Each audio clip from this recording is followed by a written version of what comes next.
నమస్తే. Good morning Revanth అన్న గారు. So Revanth sir, you are the king of the state. మీరు king of the state. So ఒక ఒక ఎగ్జాంపుల్ ఇవ్వగలుగుతారు. కింగ్కి అసలు మనం ఎగ్జాంపుల్స్ ఇవ్వలేము. బట్ ఒక డిఎస్సి ఆస్పిరెంట్గా నేను ఒక ఎగ్జాంపుల్ ఇవ్వగలుగుతున్నాను. అది కరెక్ట్ అయితే ఆలోచిస్తే మీరు మారుతారు. కనీసం ఈ రోజైనా ఇది మారుతారు అని అనుకుంటాను. ఒక ఎగ్జాంపుల్ ఏంటంటే, ఒక మూవీ వచ్చింది, బాహుబలి అనే మూవీ. బాహుబలి మూవీలో అక్కడ ప్రభాస్ అన్న హీరోకి ప్రభాస రానాకైనా కింగ్ థ్రోన్ ఇవ్వాలంటే, సో ఫస్ట్ తన కండిషన్స్ పెడుతుంది. ఎవరైతే అక్కడ ఫైట్ చేస్తారో, దాన్ని గెలుస్తారో అప్పుడు కింగ్ థ్రోన్ ఇస్తానని బహిష్మతి వాళ్ళిద్దరికి కండిషన్ పెడుతుంది. అప్పుడు అక్కడ రానా ఏం చేస్తాడు, థ్రోన్ కోసం he doesn't see the people what they are facing the problems face చేస్తున్నారా లేదా పిల్లలు, ప్రజలు అని చూడడు Rana. So he's only the eyes is to look for catching the throne. అక్కడ ప్రభాస్ ఏం చేశాడు, ప్రజల్ని చూస్తున్నాడు, ప్లస్ హీ వాంట్ అమ్మవారు చెప్పిన మాటకి తను కింగ్ అవ్వాలని అనుకుంటాడు.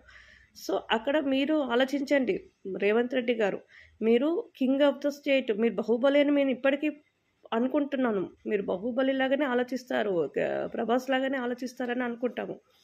ఓకే, సో మీరు అక్కడ బలూరి వెంకట్రామన్ ఆయన రానా అని అనుకున్నాను నేనైతే. అయితే ఆయన చెప్పిన మాటలు విని మీరు కింగ్ థ్రోన్ని చెడగొట్టుకుంటారా, లేకపోతే బహిష్మతి చెప్పిన మాట లాగా మీరు కింగ్ లాగా వెళ్ళి ప్రజల సైడ్ చూసి తీర్పును ఇస్తారా? ఈ రోజుకి మీరు అది మాకు మాట ఇవ్వాలి రేవంత్ రెడ్డి గారు. ఓకే, కింగ్ అయితే ప్రజల్ని చూస్తాడు, plus he will observe the other activities also.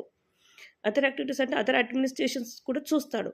First main he wish to see the పీపుల్ని చూస్తాడు. ఓకే, సో అది కింగ్ అన్న లక్షణం. That is the power of the king. So మీరు కూడా power of the state Revanth Reddy గారు. Don't believe other words, other మాటలు వినకండి, రానా లాంటి మాటలు వినకండి. లైక్ బలూరి వెంకటరామ్ నేను రానానే ప్రతిపిస్తున్నాను. Is doesn't see the peoples. ఇంతమంది పీపుల్ ఇంత వీడియోలు చేస్తుంటే ఎందుకు మీరు దీనికి రెస్పాన్స్ ఇవ్వట్లేదు?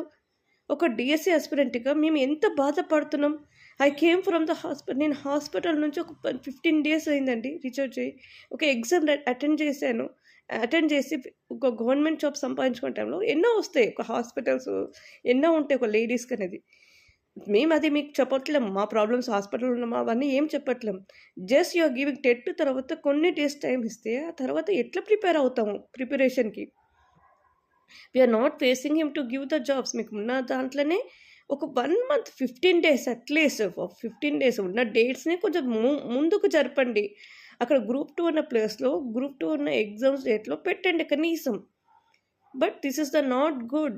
17th రోజు చాలామంది, ఒక్కరు కాదు ఇద్దరు కాదు, యూఆర్ సీయింగ్ 10%. మీరు అన్నట్టు చాలామంది ప్రిపేర్ అవుతున్నారు. అది 10% 20% ఉన్నారు. కానీ చాలామంది 90% ఉమెన్స్ ఆర్ సఫరింగ్. చాలా హెల్త్ ప్రాబ్లమ్స్లో సఫర్ అవుతున్నాం. ప్లీజ్ అండర్స్టాండ్ చేసుకోండి Revanth Reddy sir. Please try to understand and be like a good king to the state. Thank you sir, thank you so much.